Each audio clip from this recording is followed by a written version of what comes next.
तो हमने अभी बेसिक एंट्रीज सीखी थी, अब हम अदर एंट्रीज की बात करते हैं, जिसमें हमारे business started with goods and other asset. हमने एक स्टार्टिंग में पढ़ा था बिजनेस स्टार्टेड विद कैश, वहां पर केवल कैश से बिजनेस स्टार्ट हो रहा था।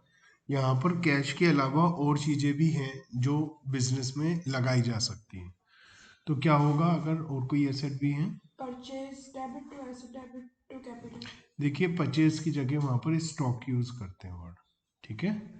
तो स्टॉक अकाउंट डेबिट हो जाएगा और असेट डेबिट हो जाएंगे जो भी हैं टू कैपिटल, ठीक है।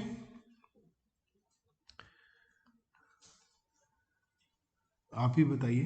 Started cash debit to furniture debit goods की स्टॉक डेबिट टू कैपिटल। ठीक है, तो cash debit, furniture debit, stock debit to capital. Fix deposit open किया हमने, और हम लोगों ने ओपन किया है फिक्स डिपॉजिट, और अकाउंट करंट अकाउंट मतलब बैंक अकाउंट से ट्रांसफर करके हमने फिक्स डिपॉजिट ओपन किया है। तो क्या एंट्री होनी चाहिए? Fix deposit to bank account. Fix deposit to bank, क्योंकि फिक्स डिपॉजिट हमारी एसेट है और बैंक अकाउंट भी एसेट है, एक एसेट बढ़ रही है और एक एसेट कम हो रही है, ठीक है। ट्रेड डिस्काउंट समझते हैं आप क्या होता है? ट्रेड डिस्काउंट होता है कि हम अपनी सेल को बढ़ाने के लिए ट्रेड डिस्काउंट अलाउ करते हैं। हम लोग कहते हैं कि आपको 5%, 10%, जैसे सेल लगती है आजकल मॉल में जाते हैं तो हर जगह सेल लगी होती है, 10%, 20, 50, 80% ऑफ। तो ये ट्रेड डिस्काउंट है। कुछ कंडीशंस होती हैं, उन कंडीशन के हिसाब से हम सबको डिस्काउंट दे देते हैं, है ना। तो ये ट्रेड डिस्काउंट होती है, ये सेलर देता है परचेजर को सेल बढ़ाने के लिए। जनरली ये डिस्काउंट सब कस्टमर को दी जाती है उन सर्टेन सेटिस्फाइंग सर्टेन कंडीशंस। तो हम इसको जनरली लिखते नहीं हैं बुक्स में, बस अमाउंट को रिड्यूस करके लिख देते हैं। तो जैसे परचेज किया हमने गुड्स और ट्रेड डिस्काउंट है, तो एंट्री सिंपल परचेजेस की बनाएंगे। कैश है तो टू कैश, चेक दिया तो टू बैंक, उधार खरीदा तो टू क्रेडिटर्स। और पेमेंट में अमाउंट में जो आएगा वो ट्रेड डिस्काउंट लेस करने के बाद अमाउंट आएगा। जैसे हमने भास्कर से कैश में परचेज किया है 5,000 रुपये का गुड्स, और ट्रेड डिस्काउंट 5% है, तो 5,000 का 5% होता है 250। तो इसका मतलब 4,750 का गुड्स परचेज किया है। तो परचेजेस की एंट्री जो हो जाएगी वो purchases account debit to cash 4,750। इसमें हम डिस्काउंट लिखेंगे नहीं, क्योंकि हम जब माल ही बेच ही रहे हैं 4,750 में या खरीद रहे हैं, तो वो कैश डिस्काउंट जो पेमेंट जल्दी पेमेंट करने की वजह से डिस्काउंट होती है उसे हम लिखते हैं बुक्स ऑफ अकाउंट में, और ट्रेड डिस्काउंट को नहीं लिखते हैं। कैश डिस्काउंट जो पेमेंट कैश पेमेंट करने पर डिस्काउंट मिलती है, इसको हम शो करते हैं अकाउंटिंग में, है ना। तो ये डिस्काउंट हम क्रेडिटर्स देता है डेटर को अर्ली पेमेंट के लिए, तो इसे बुक्स में दिखाया जाता है। ये डेटर के लिए इनकम है, मतलब जो पेमेंट कर रहा है उसके लिए फायदे का है, क्योंकि उसको कम पेमेंट करना पड़ रहा है, और जिसको पेमेंट मिल रही है उसके लिए लॉस है। तो क्रेडिटर्स के लिए लॉस है। जैसे पेमेंट करी क्रेडिटर को और हमें डिस्काउंट मिला, तो नॉर्मल एंट्री क्या होती है क्रेडिटर्स को पेमेंट करने की? Creditors account debit to cash account. अब हम पेमेंट कम कर रहे हैं। फॉर एग्जाम्पल हमने 5,000 रुपीज़ की पेमेंट करनी थी और हम 4,800 रुपीज़ की पेमेंट कर रहे हैं, 200 रुपये का डिस्काउंट है। तो डिस्काउंट है तो ये प्रॉफिट हो गया, इनकम हो गई। तो डिस्काउंट को हम क्रेडिट करते हैं, इनकम को क्रेडिट करते हैं, तो टू डिस्काउंट 200 रुपये से क्रेडिट हो जाएगा। तो ये हमारी कंपाउंड एंट्री हो जाती है जिसमें डिस्काउंट क्रेडिट हो जाता है क्योंकि हमारी इनकम है। रूल नंबर 5, क्रेडिट करते हैं हम सारी की सारी इनकम को। और rule number D, debit all expenses and losses, और credit all incomes and gains, हमने नॉमिनल अकाउंट के रूल पढ़े थे उसके हिसाब से ये एंट्री समझ में आती है। क्या एंट्री बनेगी? क्रेडिटर अकाउंट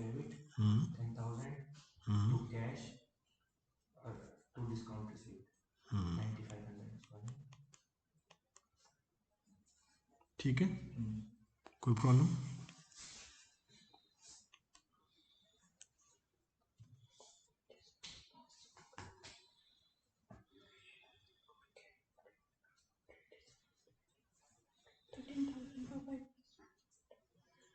कैलकुलेटर नहीं लाए? 650 होता है वैसे। तो purchase debit to cash to credit amounts में हो जाएगा 5% लेस हो जाएगा। ठीक है, परचेजेस में भी 5% लेस हो जाएगा, कैश में भी और भास्कर में भी, क्योंकि 5% ट्रेड डिस्काउंट है।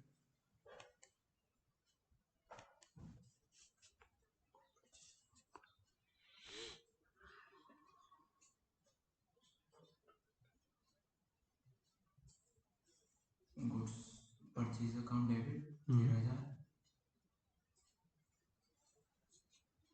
To 5,000 cash.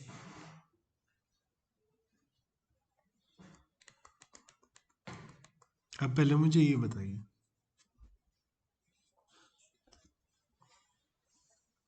परचेज अकाउंट में 13,000। इसका मतलब अभी अभी इन्होंने बताया तो आपने सुना ही नहीं ना देखा। आप बताइए। परचेज अकाउंट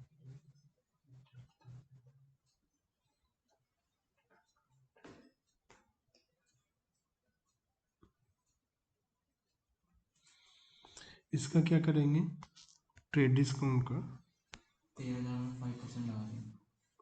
तो लेस हो जाएगा ना 13,000 से, 13,000 थोड़ी ना आएगा। क्यों ट्रेड डिस्काउंट माइनस कर देंगे 13,000 में से। क्यों आएगी? ये पिछली एंट्री है जो इन्होंने बताई थी अभी। 12,350। परचेजेस में 12,350 आएगा, परचेजेस 13,000 नहीं है, परचेजेस 13,000 नहीं है, परचेजेस हमारी 13,000 माइनस 5%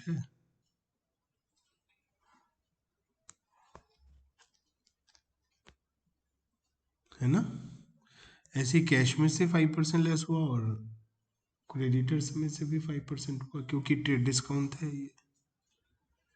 अब जब हम इस क्वेश्चन की बात कर रहे हैं तो यहाँ पर भी तो सेम ही होगा, है ना? तो क्या होगा?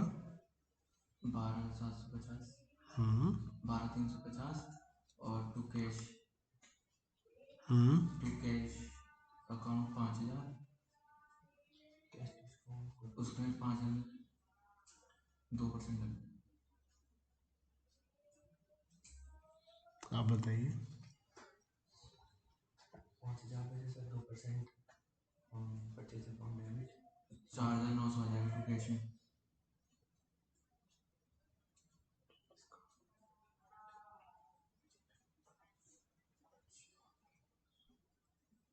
आप बताइए। तो कैश प्राइस में 5% ट्रेड डिस्काउंट वाला माइनस होगा तो 2% कैश हुआ है डिस्काउंट रिसीव में जाएगा। तो कैश में से 2% भी लेस हो जाएगा।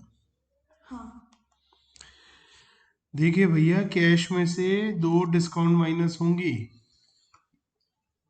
पहले तो ट्रेड डिस्काउंट माइनस होगी, क्योंकि वो तो ट्रेड डिस्काउंट तो माइनस होनी है, और कैश डिस्काउंट भी तो माइनस होगी। आप ट्रेड डिस्काउंट को कैसे भूल सकते हैं? आपने जब टोटल अमाउंट पर ट्रेड डिस्काउंट लेस कर दिया 5%, चाहे वो कैश हो चाहे क्रेडिट हो, तो कैश पेमेंट में लेस नहीं होगा। पिछली एंट्री में देखो क्या करा था, ये पिछली एंट्री में नहीं करा लेस। 12,350 से तो कैश में से भी तो 5% लेस करा था, क्रेडिटर में से भी तो 5% लेस करा था। अब एक एक्स्ट्रा डिस्काउंट है कैश डिस्काउंट, तो कैश डिस्काउंट अलग से टू डिस्काउंट रिसीव्ड के नाम से आ जाएगी, और वो कैश डिस्काउंट इसमें से लेस होगी ना, कैश कम दोगे तभी तो डिस्काउंट मिल रहा है, और वो यहां पर आ जाएगा। कोई डाउट है इसमें? कोई कंफ्यूजन है क्या? ट्रेड डिस्काउंट पहले सब में से लेस हो जाएगा, कैश डिस्काउंट केवल कैश में से लेस होगा और अलग से दिखा देंगे उसको।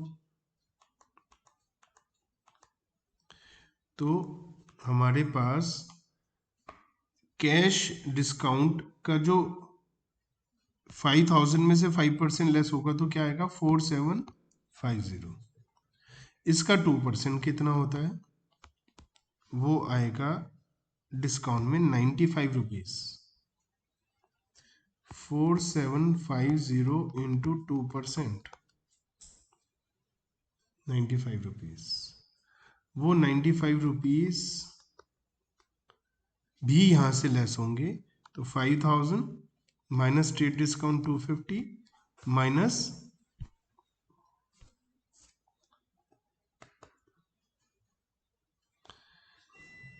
तो माइनस ट्रेड डिस्काउंट 250, 5000 माइनस 250 का ट्रेड डिस्काउंट और माइनस 95 का कैश डिस्काउंट।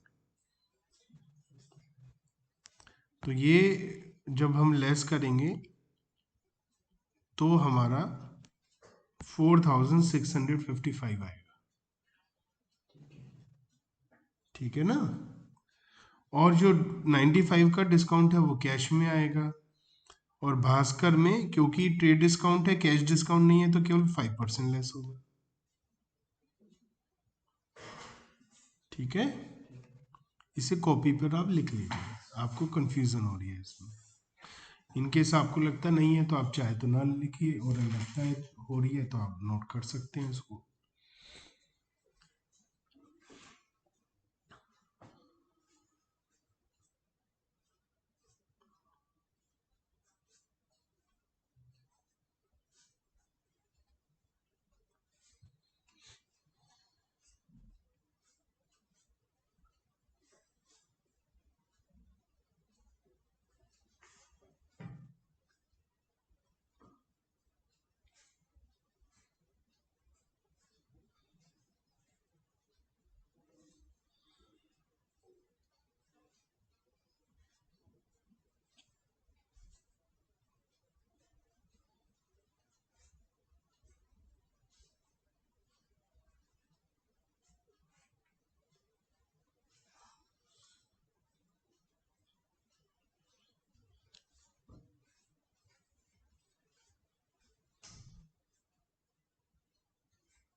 नोट हो गया।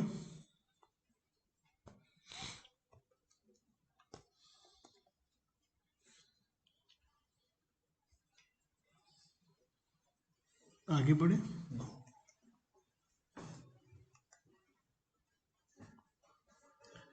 Payment to creditors by accepting bills payable.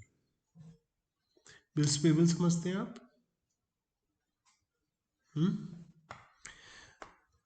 इसे आप ऐसा मानिए जैसे चेक होता है वैसा ही है, लेकिन इसकी पेमेंट 2-3 महीना बाद होती है। डेट होती है इस पर लिखी हुई कि ये bills of exchange, bills payable 1 महीने का है, 2 महीने का, 3 महीने का, ऐसा डेट लिखी होती है।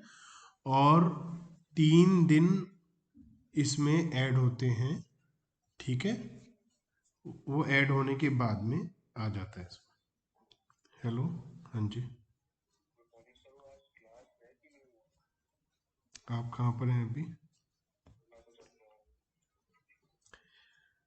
स्टूडेंट्स कह तो रहे थे, मैंने कहा आप आओगे तो इसलिए क्लास ले लेता हूँ। अब आप देखो, अगर आप नहीं आ रहे हो कोई काम।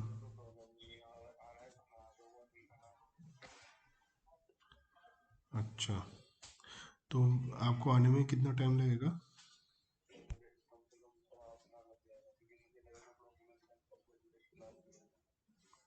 इन्फॉर्म किया था क्या?